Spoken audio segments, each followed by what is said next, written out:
Hello everyone, story teller Shivani में आपका स्वागत है। आज की इस वीडियो में हम बात करेंगे जॉन डन के एक love song sweetest love I do not go के बारे में। जॉन डन एक इंग्लिश पोएट, स्कॉलर और सोल्जर थे। इन्हें इंग्लिश लैंग्वेज का ग्रेटेस्ट लव पोएट और मेटाफिजिकल पोएट्स के फाउंडर के रूप में जाना जाता है। प्रेजेंट पोएम 5 स्टांजास से मिलकर बनी है, जिसमें हर स्टांजा में 8 लाइन्स है और इसकी राइम स्कीम ABABCDDC है। पोएम को 1633 में डन के कलेक्शन सॉन्ग्स एंड सॉनेट्स में पब्लिश किया गया था और माना जाता है ये पोएम डन ने अपनी वाइफ के लिए लिखी थी जब वो 1611 में यूरोप जा रहे थे। तो चलिए शुरू करते हैं। Sweetest love, I do not go for weariness of thee.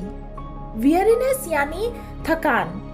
तो पोएट अपने beloved को sweetest love कहकर एड्रेस करते हैं और कहते हैं कि प्रिय, मैं इसलिए नहीं जा रहा कि मैं तुमसे थक गया हूँ या उब गया हूँ, nor in hope the world can show a fitter love for me. ना ही इस आशा से या ये सोचकर कि मुझे इस दुनिया में तुमसे अच्छी प्रेमिका मिल जाएगी। But since that I must die at last, लेकिन चूंकि मुझे अंत में तो मरना ही है, this best to use myself in jest thus by feigned deaths to die. In jest यानी हंसी मजाक में और feigned यानी pretended यानी बहाना किया। तो पोएट कहते हैं यही सबसे अच्छा है, मैं खुद को सेपरेशन के अभ्यस्त करना चाहता हूँ और अपनी प्रेमिका से ये बिछड़ाव उनके लिए डेथ से कम नहीं है। नेक्स्ट स्टांजा में yesternight the sun went hence and yet is here today. तो पोएट कहते हैं सूरज कल रात को इसलिए डूबा था ताकि वो आज यानी अगली सुबह को फिर लौट कर आए। आज वो फिर से यहाँ है। He hath no desire nor sense, कि सूरज के पास तो फिर लौटने की न कोई इच्छा थी न भावना। Nor half so short a way, ना ही पृथ्वी तक आने के लिए उसकी दूरी कम होती है। Then fear not me, यानी तो मेरे लिए तुम मत डरो कि मैं वापस नहीं आऊंगा। But believe that I shall make speedier journeys, तो लेकिन मेरा भरोसा करो, विश्वास करो कि मैं सूरज से भी तेजी से अपनी यात्रा खत्म करूंगा और वापस आ जाऊंगा। Since I take more wings and spurs than he, spurs का मतलब है सूर्य एक रथ में सवार रहता है जिसे घोड़े खींचते हैं, तो वही घोड़े स्पर्स कहलाते हैं। तो पोएट कह रहे हैं कि चूंकि मेरे पास तो सूर्य से भी ज्यादा पंख और रथ के घोड़े हैं, यानी पोएट के पास कई रीजंस और उनकी बिलव्ड का प्यार है जो उन्हें वापस आने को प्रेरित करता है। थर्ड स्टांजा में पोएट कहते हैं oh how feeble is man's power. Feeble यानी मामूली या अशक्त, यानी कि इंसान की शक्तियां कितनी कमजोर हैं, हम कितने दुर्बल हैं। That if good fortune fall cannot add another hour, कि अगर सौभाग्य आता है, अच्छा टाइम आता है, तो हम उसमें एक और घंटा जोड़ भी नहीं सकते, यानी अच्छे समय को हम रोक भी नहीं सकते।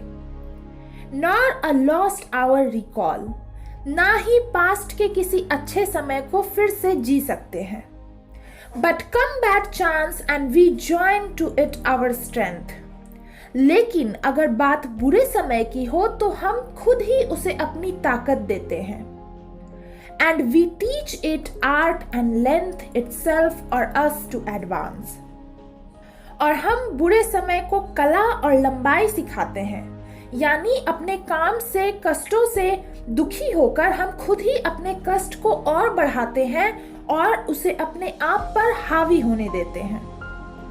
When thou sighest, जब तुम आही भरती हो, thou sighest not wind but sighest my soul away, तो तुम आह में हवा नहीं भरती, बल्कि तुम्हारी आह तुम्हारे शरीर से मेरी आत्मा को बाहर निकाल देती है। यानी पोएट नहीं चाहते कि उनकी प्रेमिका उनकी याद में आह भरे दुखी हो। When the weepest unkindly kind, my life blood doeth decay. जब तुम रोती हो तो ये अनकाइंडली है क्योंकि उसके रोने से पोएट को दुख होता है, और काइंड है क्योंकि ये पोएट के लिए उनकी बिलव्ड के प्यार को दिखाता है। लेकिन तुम्हारे रोने से मेरा खून मानो सूखता है, सड़ता है, यानी तुम दुखी मत हो। It cannot be that thou lovest me as thou sayest. और ऐसा हो ही नहीं सकता कि तुम मुझे प्यार करती हो जैसा तुम कहती हो, क्योंकि बिलव्ड का रोना पोएट को हर्ट करता है। If in thine my love thou waste that art the best of me. तुम रोकर दुखी होकर तुम्हारे अंदर जो मैं हूं उसे यानी मेरे जीवन को बर्बाद कर रही हो, नष्ट कर रही हो, और मेरा जो भाग तुम्हारे अंदर है वो ही बेस्ट है। और आखिरी स्टांजा में पोएट कहते हैं, Let not thy divining heart forethink me any ill. Divining यानी चिंतन करते हुए, सोचते हुए। तो पोएट बिलव्ड से कहते हैं कि अपने अशांत दिल को मेरे लिए कुछ बुरा मत सोचने दो, कोई आशंका मत आने दो, यानी ये मत सोचो कि मेरे साथ यात्रा में क्या होगा। Destiny may take thy part and may thy fears fulfill. संभव है कि नियति जैसा तुम सोचो वैसा करे और तुम्हारे मन में मेरे लिए जो डर है उसे पूरा कर दे, सच कर दे। But think that we are but turned aside to sleep. लेकिन ऐसा सोचो कि हम दोनों बस दूसरी तरफ मुंह करके सोए हैं। They who one another keep alive never parted be. क्योंकि वे जो एक दूसरे के बारे में विचार करते हुए एक दूसरे को जिंदा रखते हैं वो कभी बिछड़ नहीं सकते। तो आई होप आपको वीडियो पसंद आई होगी। Thank you.